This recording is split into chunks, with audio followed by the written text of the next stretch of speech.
Hi, it's Rob with Old Guy Tech TV News 44, and you're on Opinion versus Opinion with Jonathan Charney, John Manajacek, and Rob Charney. That's me, the old guy. And we have a new show for 2014. Look at our new set. We got a fancy new set.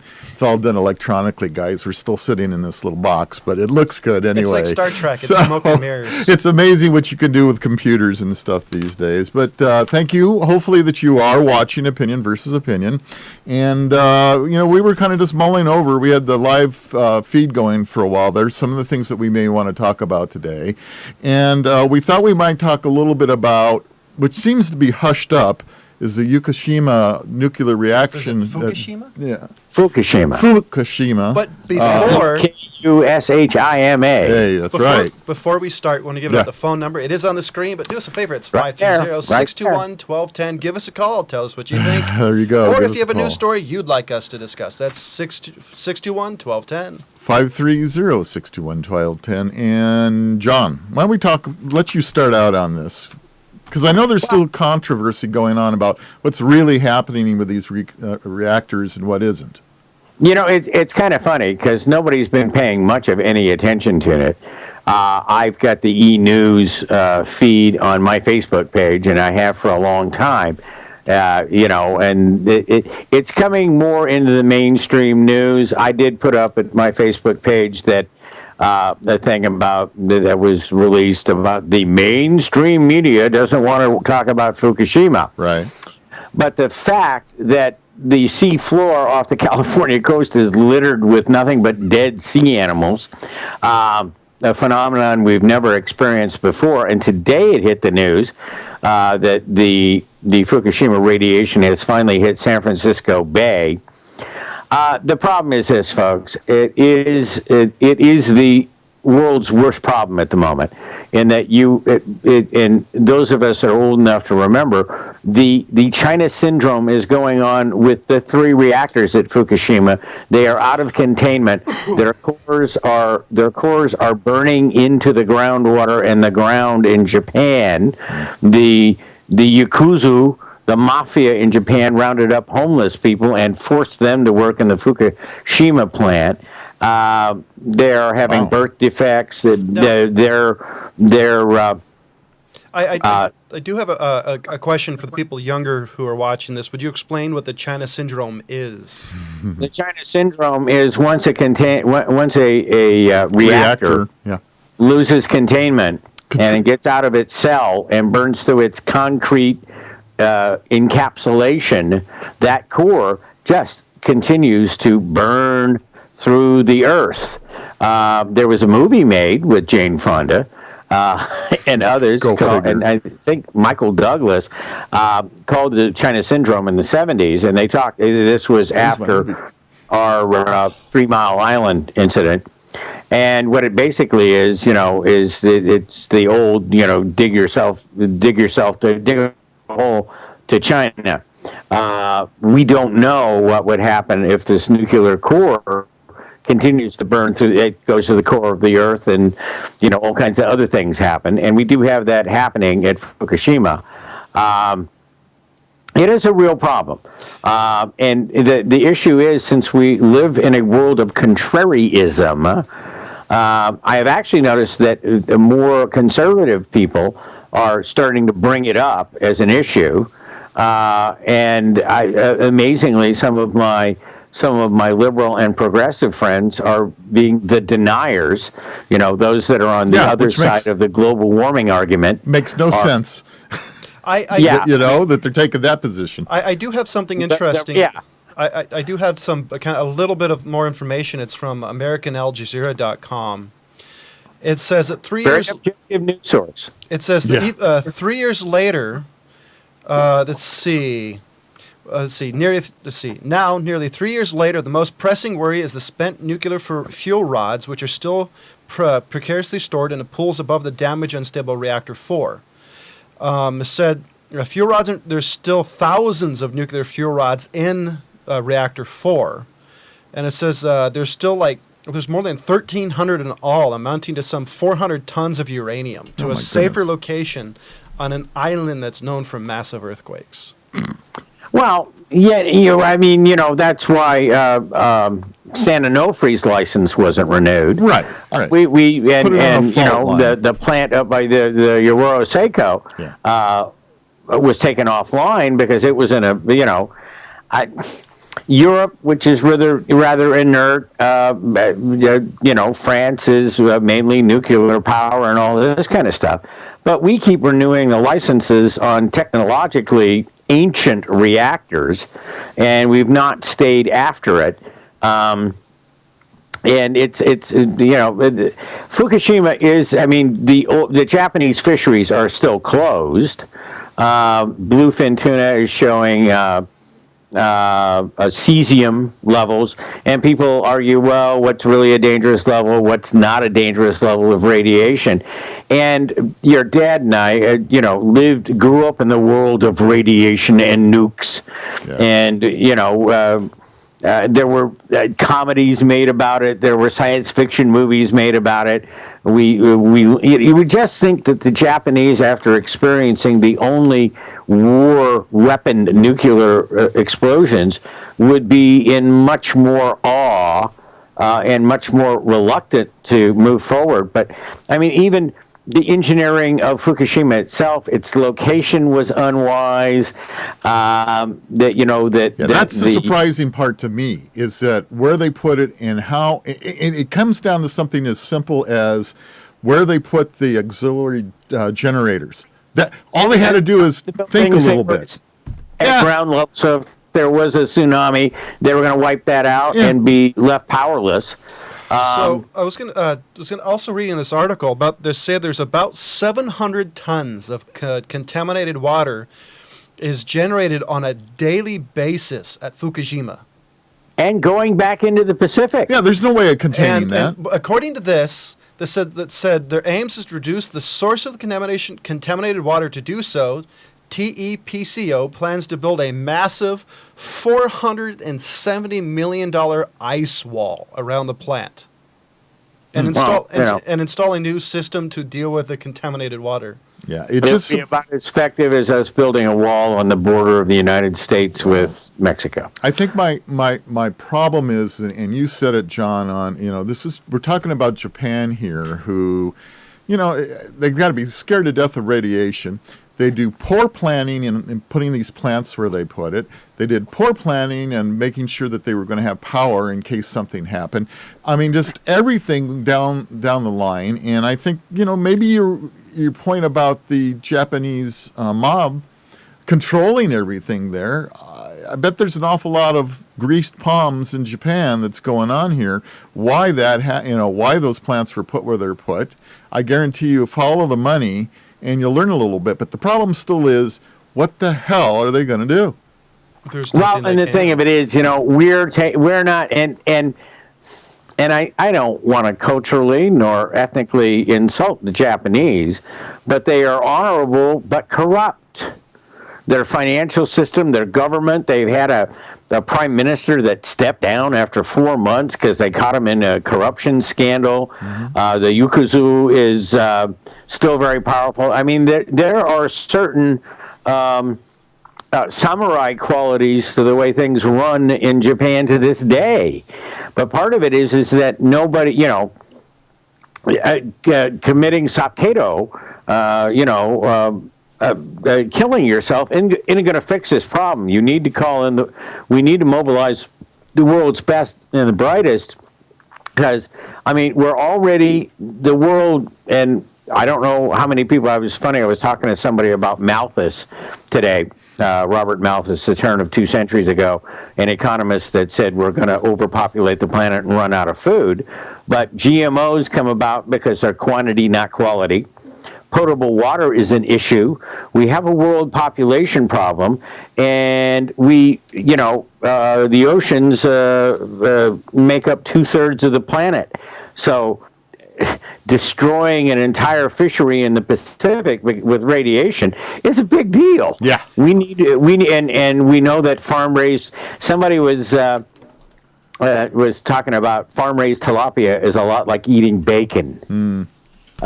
The farm-raised salmon is nowhere near the health. No, they're not going to be as the natural taste is good. food or whatever it's going to be. Is Well, farm raised. They raise them. They put antibiotics in those foods. We have a whole situation with antibiotics in our food system. And which what's make happened. antibiotics useless to us That's because right. they're in the food system. Yeah, they're in the food chain. Yeah, exactly. And and if we get into that topic, we got a big problem because they're starting to run out of answers on a lot of these antibiotic resistant strains that are going around, and they're kind of going, well, we may end up back to the Black Plague days where there's just no way of curing anything. So we're going to have apothecaries going around transporting dead bodies? We're one planet, we're one world here. No matter what happens, no matter, we don't like this group, or we got an argument with Russia, or we don't like Syria, or whatever it may be, we're still only one planet. And, I'm not a super greenie by any means. However, Hippie. It's one planet, and we have to take care of what we have, and we just don't. I was teaching an ecology class at one of the high schools as a sub, and it was actually a long-term sub, and I said to them, folks, I've been alive as long as ecology has existed. Yeah. Because it was something that grew out of the green movement of the 60s and the 70s. Right.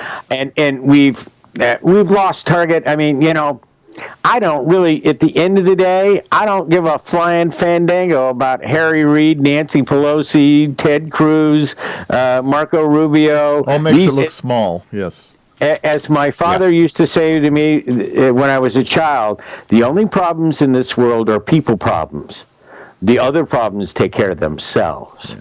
So we have an overpopulation problem. We have two countries with 1 billion people and growing. Potable water, the Australians have been desalinating for years. I got in that discussion with a student today about the expense of desalinating, and I said, the expense of desalinating doesn't mean anything if you don't have potable water. Yeah. Then you just have to do it. He's going on to be a microbiologist and wants to work for the CDC. And I said, we kind of need some. And I was teaching about World War I, and I said, the Spanish flu had much more impact on the world than World War I ever did, because 60 million people in the world died by way of the Spanish flu. It's unusual, but our medicine has been good enough through antibiotics and other things to keep a lot more people alive.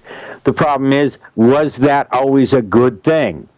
I would say yes and no. But the problem came as when I was a kid that everybody decided that everything had to be antibacterial. And so instead of just maybe, isopropyl alcohol, you have antibacterial this, antibacterial that. The problem is you just keep eating it. When John and I were kids, we were go outside, play in the dirt, eat the dirt, get dirty, go to, build up your immune system. It was normal.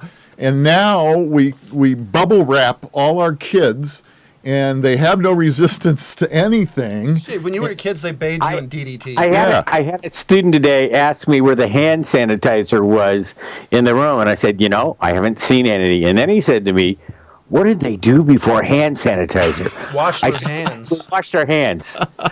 And when I'm teaching, I wash my hands 4 or 5 times. Sure.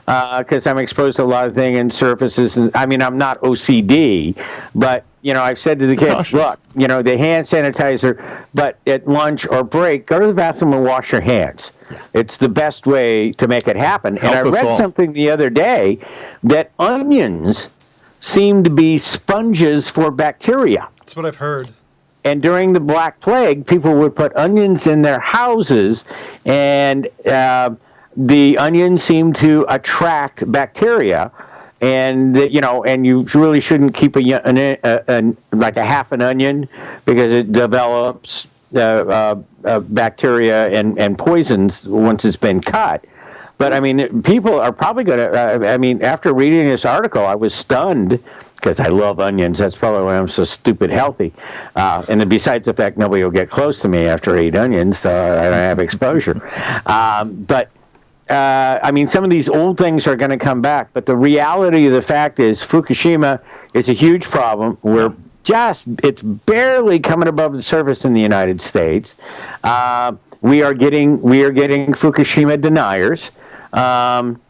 And it's sad because it like all other issues, we're politicizing a situation that is as your dad knows. I have our friend Mitch doesn't. You can argue all you want, but what are you going to do about it? Give me a solution. That's right. I know. Well, since we're talking about what the heck's going on, if you live in California, you must be aware of the fact that we are very close to calling a major drought. What's it called? An emergency drought declaration by Jerry Brown, possibly next week, is my understanding. And where the East Coast is getting hammered with record cold temperatures and huge amounts of snow and rain, sleet, a whole bit.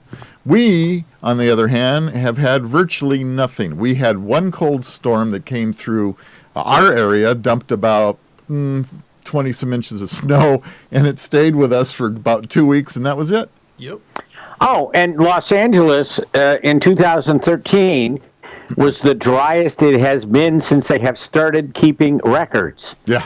And it's not only So before Edison was alive. It is national. I mean, Texas has been hit by a huge and dramatic drought. I mean, in Australia, let's not even talk about it. The Murray River Valley, which used to be a key to agriculture and transportation in Australia, in Victoria and southern Australia, it's been dry for so long that if it ever rains again there, and we've heard of the floods in Australia, but that's up in Queensland. Mm-hmm. That's in a different part. I mean, the last flood flooded an area the size of Texas, but the water was in the wrong place. Right. I don't want to go into the global warming thing, but in California, the drought, because, I mean, I have friends going to Mammoth next week, and I'm going, there's no snow. Yeah. Yeah, what are you going to Mammoth for? The ecology. Well, they like Mammoth in general. Of course, I said something to the wife about Lake Tahoe, and she goes, it's got nothing to do with Tahoe. And I said, really? Mammoth's got nothing to do with Tahoe? I said, okay. But, when the volcano at Mammoth becomes active, it's going to wipe out Lake Tahoe. I pulled something up on Google, and it said, Tahoe, Mammoth. Oh, great. She was like, it's got something to do. They're very tightly tied. It is an issue of monumental, I mean, and with the crazy, what is it, the kangaroo rat or the smelt, the Delta smelt. Delta smelt and yellow-legged frog. And which has limited the transportation of, we spoke of this before. Back in our childhood, there was a secession move in California. It was Northern California was going to secede from Southern California because all the snowpack, which saved us at the end of the year. In February last year, you guys got just a huge load of snow. And we exceeded 100% in the Sierra in the final analysis. But, if it doesn't rain or snow pretty quick, we're in big trouble. Yeah, we are. So does it tell you what it means? Like, what are the steps? Like, what does it do? Yeah. Well, so what's happening now is one of the things is if they do the declaration, a drought declaration, one of the things it does is reduces the water quality amount as far as how much they have to take care of that water before it goes through the delta and filtered out and everything. See, the big problem we've got is without that water feeding the delta and getting into the farmers, we ain't growing any food, folks. And I don't know what you plan on eating, but California is still a huge crop state. We still grow a lot of food. You've got no water to water those crops, and so we got a major problem. It's not just the drinking water we're talking about. You got to remember we got to irrigate as well, and so this declaration actually would be a good thing because the water quality could be changed lowered a little bit, and that'll help the flow still. But we're still in a major problem. Up here, we have Folsom Lake, which feeds most of the Sacramento regional area, and it's at the lowest level it's been in since they built Folsom Lake. It's practically dry. They are finding artifacts and farms and all kinds of things they have not seen since the building of Folsom almost 80-some years ago. Yeah. Well, Lake Isabella up above me, I was up there towards the end of the summer for Ed Iskandarian's birthday party, and there's no water in the lake. Yeah. I mean, it's measured in terms of a quarter mile, a half a mile. And I mean, all these boat ramps and everything, and they're so far away from where there's water, it's ridiculous. Well, one of the things that really drives me crazy is we got into this process of greening where we didn't want to build dams. Now, if you were in California at all, you knew about what was going to be called the Auburn Dam. It was going to be a huge dam system to help supplement the water that basically was going to go down to Southern California. And the super greenies got so involved with it, they stopped the process of building a dam that we needed desperately, and we need desperately now. But guess what? It's too damn late. Some of these there's not been a new dam project in United States in over 50 years. Oh yeah. Well, some of these and the greenies and I've read things on both sides. Dams are effective, and then dams are not effective.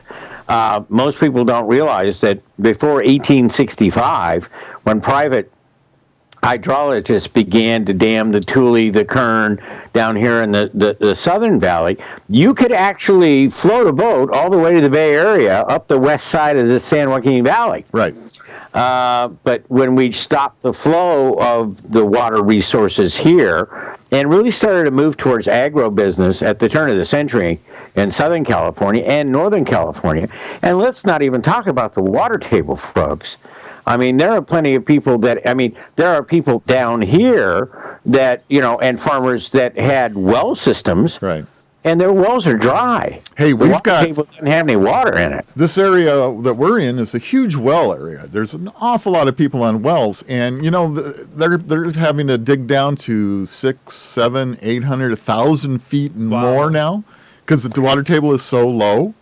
And it's damned expensive to go that deep. Damn expensive. No pun intended on that. So it wouldn't surprise me if we don't start talking about going back to start. We've got to store, if we keep going at the rate we're going, I don't know what people are going to do in California except move somewhere else, because there's just not going to be enough water to serve everything there needs to be. And if we don't start building some other storage ability to store this water, I personally think we're in big trouble. Well, don't forget some of these.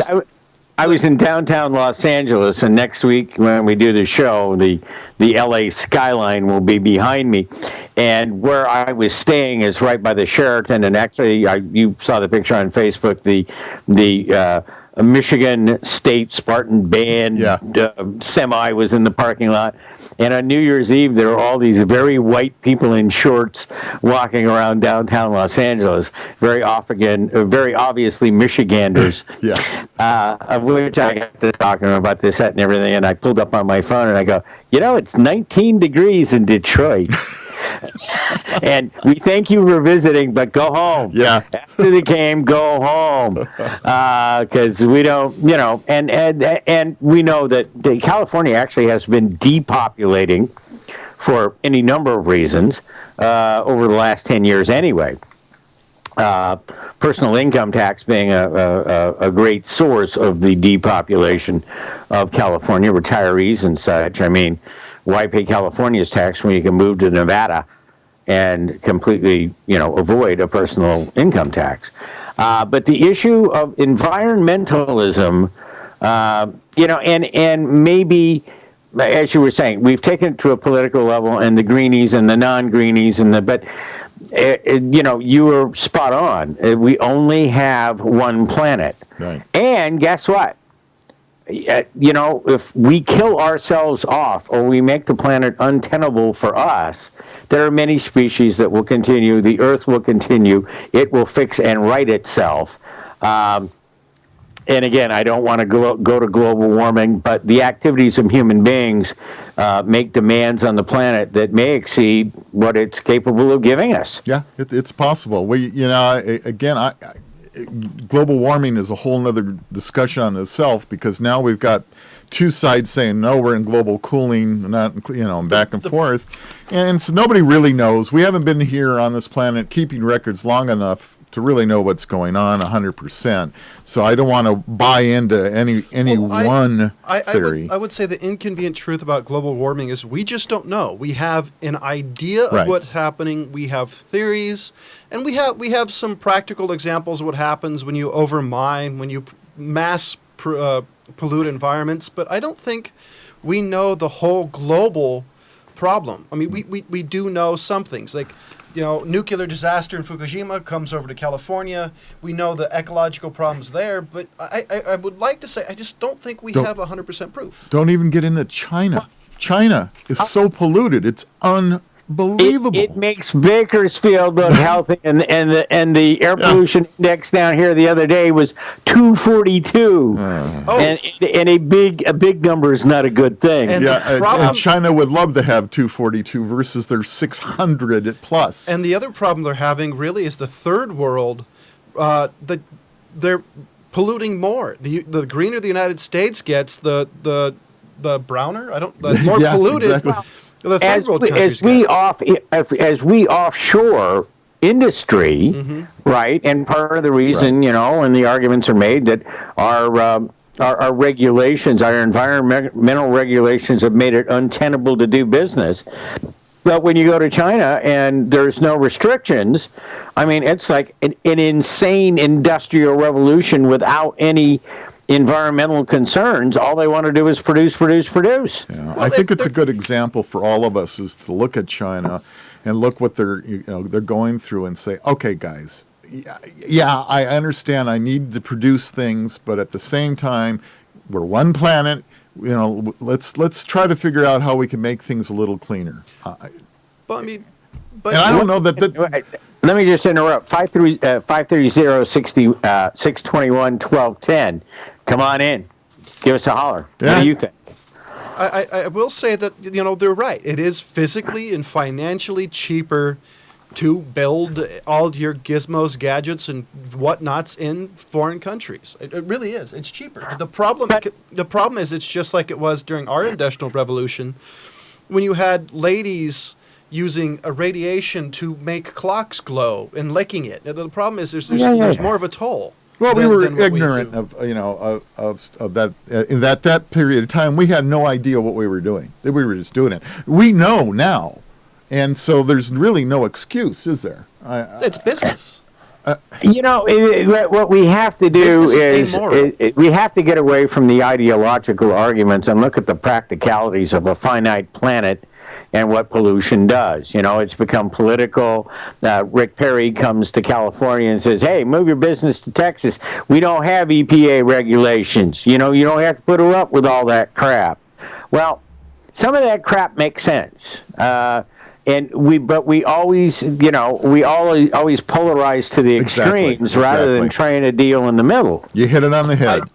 You hit it on the head. That's exactly what happened. I also want to say the other issue is the green technologies. This is the year that Edison's light bulb finally goes the way of the dodo. Incandescent bulbs. And then you have everybody saying use compact flash fluorescents, which contain a little bit of mercury, and everybody goes it's only a little bit.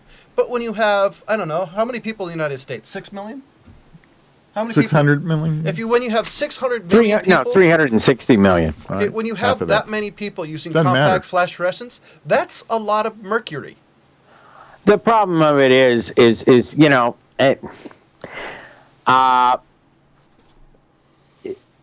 we create technologies. It's kind of like, we were talking about the marijuana law and that, okay, great, it's illegal, but now what about driving under the influence? We make these cultural shifts without really looking at, you would think we were smart enough by now that we could look at, well, if you're going to go all fluorescent, then you don't be throwing and then they go, oh, and by the way, don't throw those fluorescent bulbs in the trash, because they have mercury, and we don't want them at the dump, and you don't want them to explode. But do they give you a reason? Do they tell you? I mean, you can take your oil back to the the AutoZone or wherever to recycle your motor oil, but that has only happened in recent history. Right. The thing of it is, if you're going to advance the technology, you can't come up with, we got a better light bulb, but it'll kill you when it burns out. And I think you need a hazmat team if it breaks. I think what it comes down to is being a guy mad as a hatter, John. Do you know the reference? Yes, I actually Okay. do.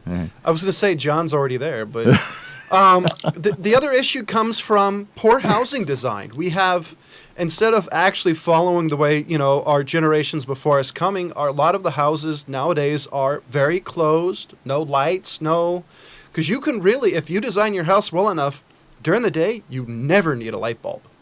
Hey, if you built your house subterranean, heating, all that kind of stuff would be much less of an issue. Well, I mean, there's all kinds of ways of building things that you can do better, but that's not at this point. With the population we have and the way the planning is done for housing, and that it's ideal subterranean, and if you live somewhere in Arizona or something like that, but that's not going to happen in your rural. It's not going to happen in L.A. It's not going to happen here in Sacramento. I personally think we should bury L.A. Yeah, I'm all right with that too. Start with Montebello, right? But the problem, the other problem too is, they keep throwing things at it, and hopefully something will stick. Let's look at solar cells. Look what happened with that situation in solar cells. Everybody said that was going to be the savior of our electrical needs. We'll be able to reduce our power plants because everybody could put solar cells on their roofs. Guess what? The technology is not ready for prime time, folks. And everybody, last week, Ford announces that it has a car with solar panels on the roof. Yes, yeah. Well, And I had people on Facebook going, why haven't they done that sooner? Because solar panels used to be really heavy and really inefficient. Yeah. And until you got one that could produce more power than it took to move it around on top of the car, it didn't make any sense to put solar panels on top of a car. Right. And then it still only produces enough charge to just kind of top off a battery. It can't really run a production car. We are now scientifically we are no longer the scientific leader in the world. So I mean, again, when production goes offshore, engineering goes with it. Mm-hmm. And we kind of really damaged our way to innovate. Somehow we got to get our head out of our behind, and it's not really liberal or conservative. We have to look unitedly at how do we maintain ourselves in the future. I would like to see some common sense into this too, because there's so many stupid regulations that are put in instead of the right regulations to put in, because we get politics involved with this again, as we kept saying, and it just drives me crazy. Sorry, John. No, it's all good. I forgot what I was going to say. I don't know how. All of a sudden we become an environmental show today, so it's all about environment. I was actually going to add some political back into it. Okay. Eric Cantor is being primaried by a progressive. The election cycle 2014, 2016, being a political animal as I am, is going to be very interesting, because Cantor, who is on the side of the Tea Party, is now facing a primary from a progressive, which is going to have, when politically many people on the far right, or not quite as right as the far right, were being threatened by being primaried by people that were even further right. You're now getting another wave of people that were far right getting primaried by progressives. And at the end of the day, does anybody say Fukushima? Does anybody talk about we've got a drought across the country? No. Yeah, no, you're right. So, I'm talking about politics and we're talking about economy. So Janet, is that correct? That's her first name, Yellen? She's been confirmed now as the head of the Federal Reserve. So we may have a different look than we had with Bernanke at the Reserve. Might be interesting. Well, we now have a woman in charge of the World Bank, and we now have a woman head of the Federal Reserve in the United States. Right. Which, for those of you that may not know, is not even though appointed by the president, it's a private corporation. Quasi. Yeah. I mean, it was originally put together by the mega banksters of the turn of 2 centuries ago.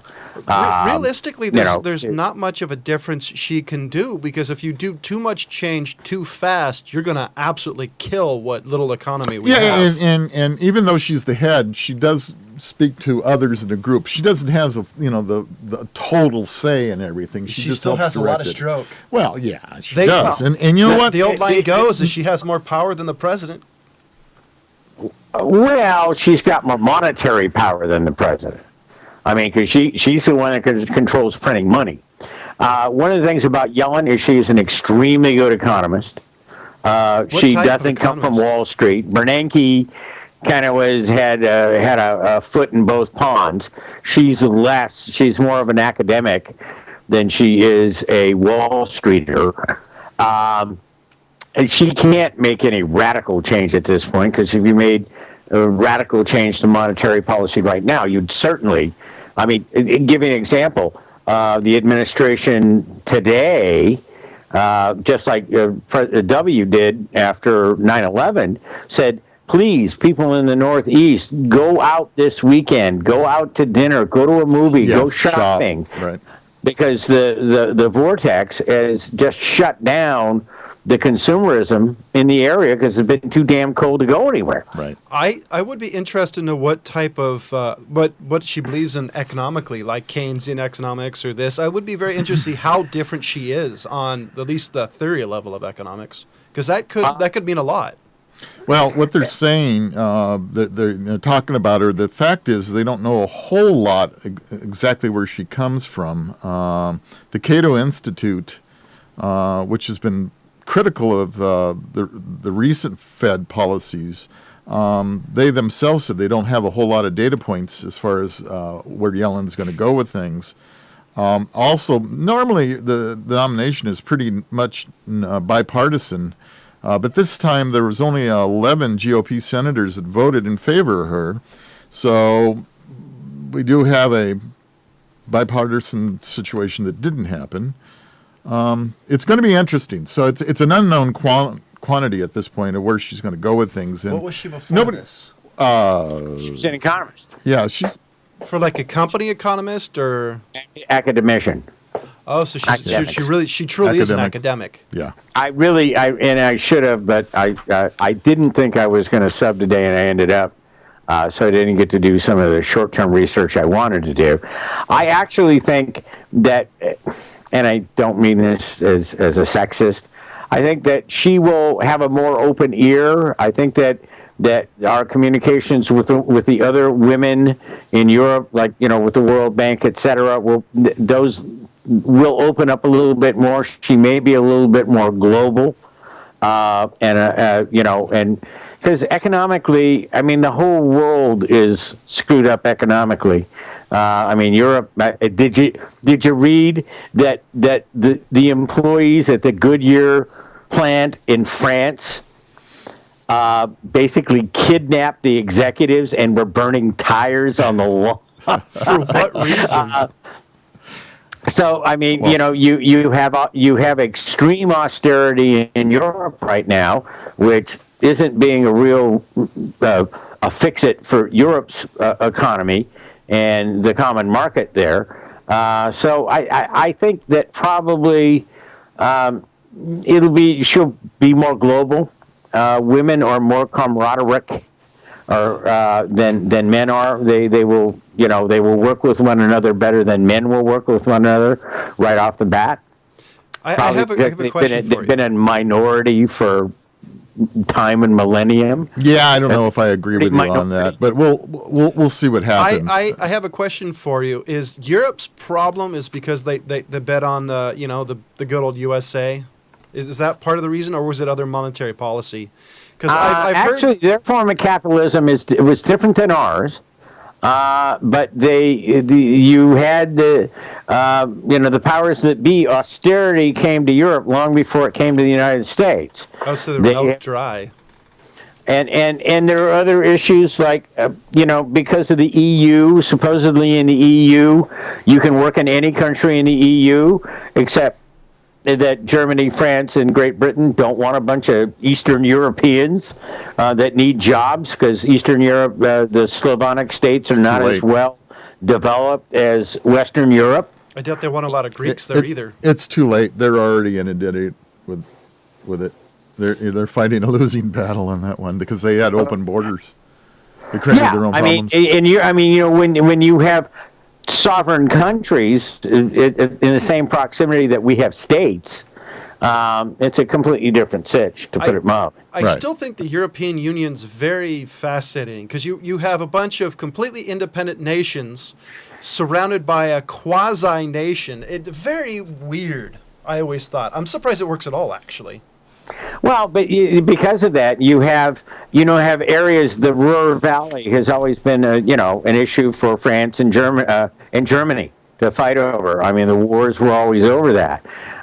In the Slavic states, there are some Slavic states that have very poor natural resources, and there are others that have good. So that whole EU thing came after World War II and involved coal, because not every country had coal reserves. Right. So but it got cold there. Everybody got cold, but not everybody had coal. Right. So I wonder if eventually if that's going to become more of like a U.S. thing, like I just find it the fact it works that you have nations that have a very long back history with fighting with each other, and then somehow quasi agreeing that Germany's mean. I'm really impressed actually that it works, because I don't think that would ever work in the United States, because our government barely works. Wow! I mean, you take it. Yeah, the whole political window in Europe is totally different than what we have here. So it's hard to make any comparison. Well, it is a little bit, because I think I'm just saying, because you have completely independent nations that are kind of controlled by a third party that everybody's in. It's amazing that somehow it's like the UN but with more control. Is the way I've always looked at it. I was about ready to say, it was like if the world was. I got through teaching in class today, and one of the questions was, what would have been the difference if they would have approved Wilson's League of Nations? Mm-hmm. Maybe some of the dire straits that they put Germany in after World War I, they would have had a place to say, it's probably not good, and modify. But that's only good in hindsight. But here's the question: in Star Trek, what's the Earth governing body called? United Federations of Planets. I think they do everything. Yeah. I mean, so supposedly in this far-off science fiction world, we decided that it was a world economy, that it was a world common good.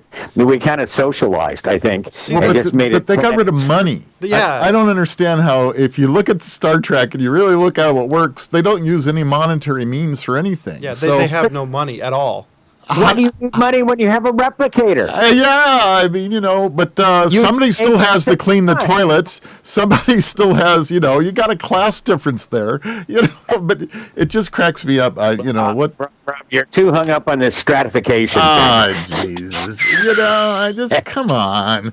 I mean, it's fun to watch and it's fun for fantasy, but it is so far out that if anybody believes something like that would actually work, you're out of your mind. I just want a replicator. I don't care about anything else. I just want a replicator. That would be awesome. Just to make lowers from AR. It's not far away, Jonathan. I mean, it's surreal. It's utopianism. Yeah. the fact of the matter is that we have, people that work really hard, and then worldwide, we have people that work really hard, and we also have people that are lazy. It's human nature. We're not all the same, so how, you can't make a federation costume that fits everybody. No, it's not going to work. We'd have to change human nature. Ain't going to happen. It's not going to happen. So listen, one of the things that Obama decided to bring out in the open that I think is full of crap is that he cheers progress on Syria. Here we are again, back to Syria. And they're getting rid of their so-called weapons of mass, whatever the hell it's supposed Like to be. that thing with Italy. Not Italy, from Syria to Iran. Well, You're breaking up. we lost you today. There we go. Am I there? Yeah, we're gonna cut out your video feed for a minute because we're getting a little choppy on our bandwidth. Syria. What an interesting animal. Here they have they finally admitted, yeah, we've gassed our own people, and yeah, we've got all this mass weapons stuff, and yeah, come on in, and we'll just get rid of it because we want to be nice guys. It doesn't work that way. Isn't that Iran kind of doing the same thing? Like, yeah, finger quotes here, we'll get rid of our nuclear weapon thing. Right. This whole thing in Syria, it's just like, Assad is not. He's not an idiot, guys. There's palms being greased somewhere in this whole thing here, and our president says, "Hey, good job." It reminds me of my favorite quote of all time. It was talking about how the U.S. doesn't understand Middle East politics. That trying to do American appeasement politics in the Middle East does one thing, and it benefits the Middle East.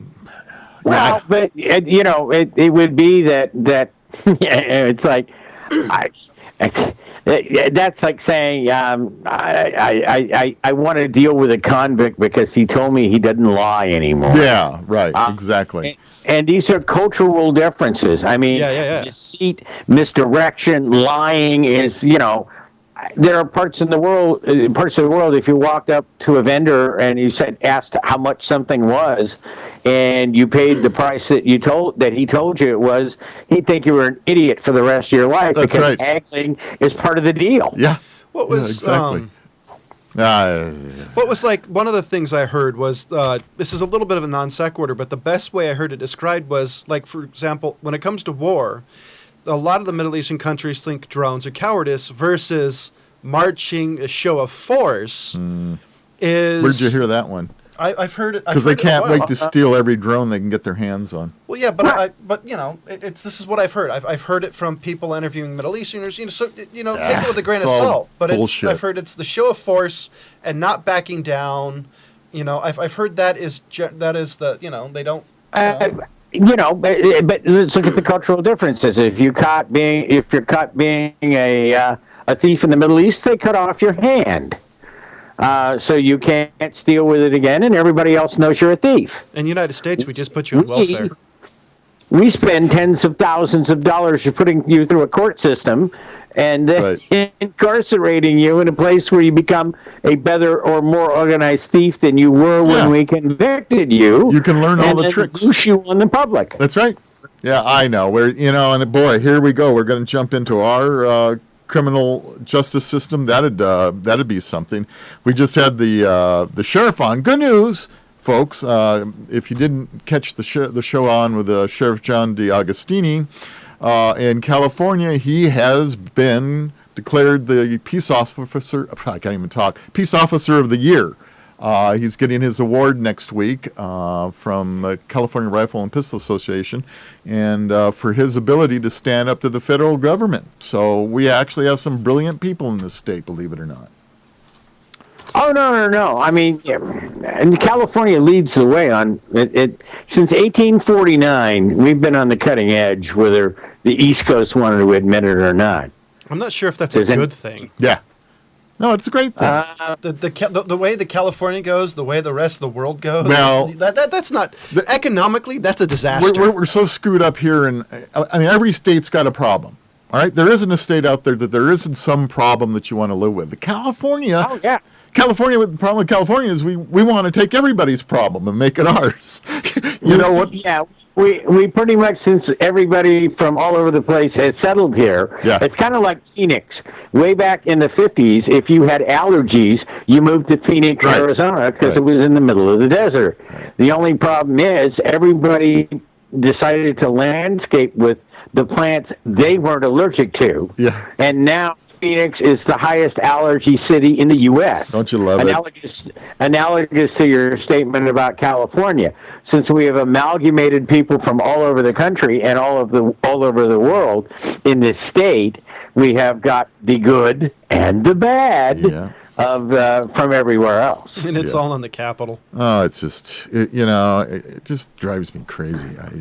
It is maddening. It is just that. Because, I said in class to my kids, from my point of view, I don't know why we have war anymore.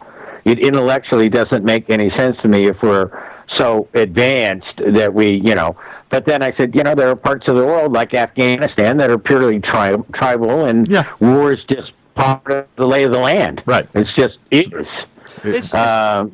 that's which is interesting in a way. I think war is what's caused it. Afghanistan is tribal, as we talked about, and have they not? Is there a progression out of tribalism that makes you more understanding of what's going on in the rest of the world, or is it religious? Is it because it's strictly religion? This is where I would disagree. I disagree a bit, because at least tribalism, when you have war, makes sense. Wars, since Vietnam or Korea, the wars in the United States have all been very loosely politically based. There's no, when we say, we're going to free people. Yeah, we screwed up. We were going to war because we had to stop communism, or we're going to war because we had to stop Nazis, Even Bush's... You're supposed to go to war to win things. Well, if I want to go to war, I'm going to start a war in a country. I wanted it to be my freaking property. It's mine now, Even Bush's wars were politics. So at least... what the issue is, and Jonathan, I'll interrupt for a second. I actually said this many times today. The problem is, from Korea on, we have involved ourselves in other people's civil wars. It's a war with politics. Exactly.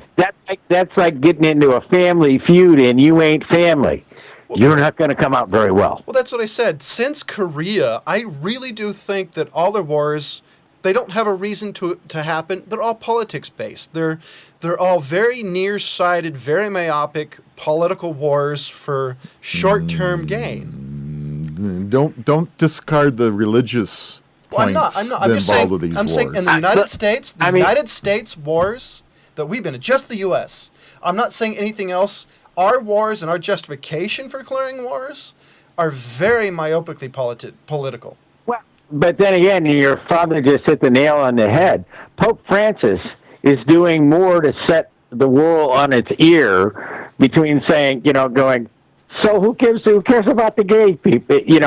He's making statements that are so anti-Catholicism for hundreds of years. He's saying things that are just not the Catholic Church. It's unbelievable, this guy. Well, but even in the Muslim world, you have the Shiites and the Sunnis.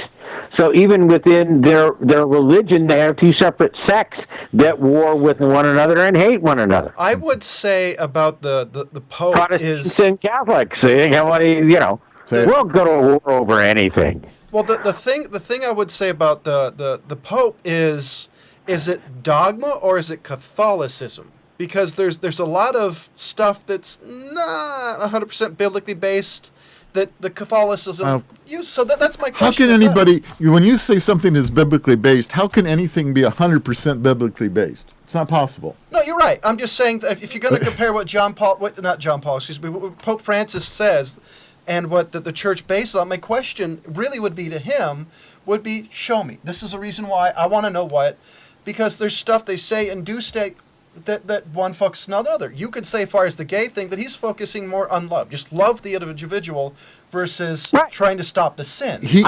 This is a guy that turned down the papal apartment. He turned down the Pope wheel. He washes the feet of the poor. You've had you have a man, and the Pope of the Roman Catholic Church is still a very powerful person, Right. who is very much, a saint in many ways. I mean, he's so humble.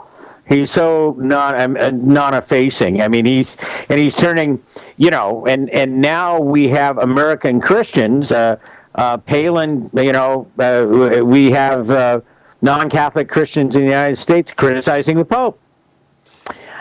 So we're ready to get in a fight about just about anything. Yeah, we are. I think that the difference is somewhere is I don't know too many people that even if they dislike the Pope, that they're willing to bomb the bejesus out of him. Yeah. Well, but the thing of it is that nothing he has said is anti-Christian in the faith-based how we should act and deal with one another. It's just been radical. Absolutely, and the ability to turn a blind eye to homosexuality, to helping the poor, to all these things that the Catholic Church stood and said, no, it's got to be this way or nothing. What's going to be interesting is how he views contraception moving forward.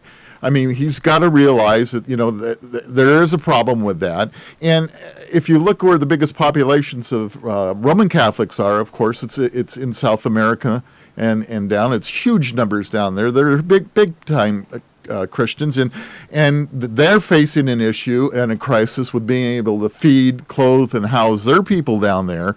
And is he going to come out? That's what I'm going to find interesting. Where's he going to come out with contraception? He's from there, or at least that's where he was before he became Pope. No, he's a South American. Yeah, he definitely has an opinion. About that. My question is, what did he say before? I mean, I realize you got to kind of toe the line. I'm sorry. So I know you have to toe the line when you're a bishop or cardinal or whatever he was. My question is, what did he say when he was down there towards contraceptives? Well, I think you should be able to look it up. Go on and look and see what it is. I think he is what he is. I think you'll find that Francis is anything but a hypocrite. He's a cancer survivor. It is unique. I have to figure that his rising to the head of the Catholic Church had to be some kind of compromise. It's amazing to me that this man got selected as Pope because he is so different than his predecessors. Oh, and I mean, of any time. Of any time, is exactly. Different. He's more universal and global than any Pope, any head of the Catholic Church has ever been in historic memory. Well, he could be. He's much more. Hey, look, man, you got to love one another. You got to get along. There were the nuns that called out Paul Ryan for his Ayn Rand ideas. That, what do you mean? If you didn't get yours, who cares about it? Because there were a bunch of nuns that were, chasing Ryan all over the place in the last election. That had more to do with the contraception and Obamacare than anything else. Well, it was actually last weekend. Sotomayor, a woman appointee to the Supreme Court by Obama, right, was the one that held the Catholic Church position on contraception. And now the Obama administration is having to go against their own Supreme Court justice, who is a woman and a Catholic. Mm-hmm. My guess is he's possibly a reformer, because I know that back in the day they would allow things that were biblical, and you had people who were popes and who were not popes who helped change the direction. Like Martin Luther nailing his thesis to the door of the church really kind of put some of this, kind of put the church on its heels a little bit, and part of the Reformation. So maybe what he's doing is say it doesn't, well, maybe he's going, the sin matters, but the person matters more. I like your statement about him possibly being a reformer. That's interesting, because that could very well be the case. And it's going to be very interesting moving forward, watching where the Catholic Church goes. I will say, though, that I just want to see it from the biblical point of view on the reason why. But one thing I have to interject that kind of ruffles me every time you say it is when you say biblical. because the Bible was written by mortals. Nobody ever talked to God. Nobody ever talked to Jesus.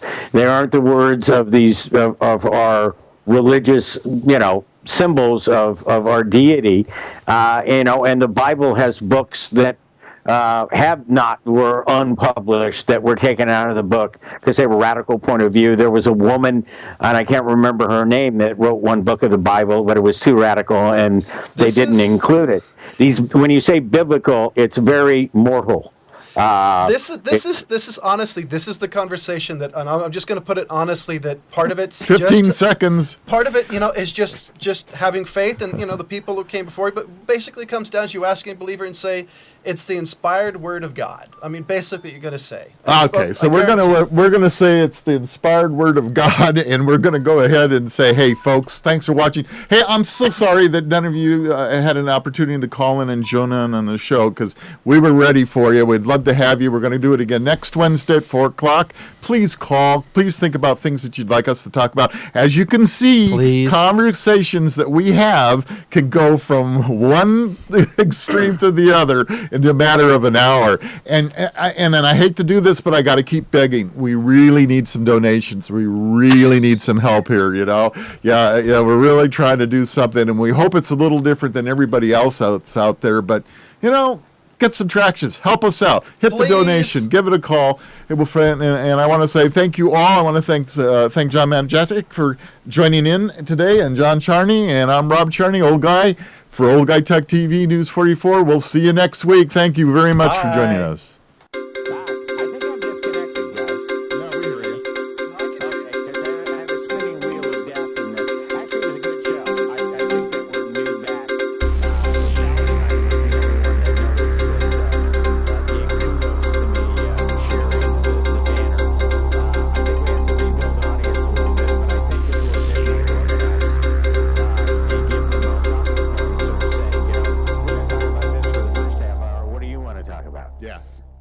We can do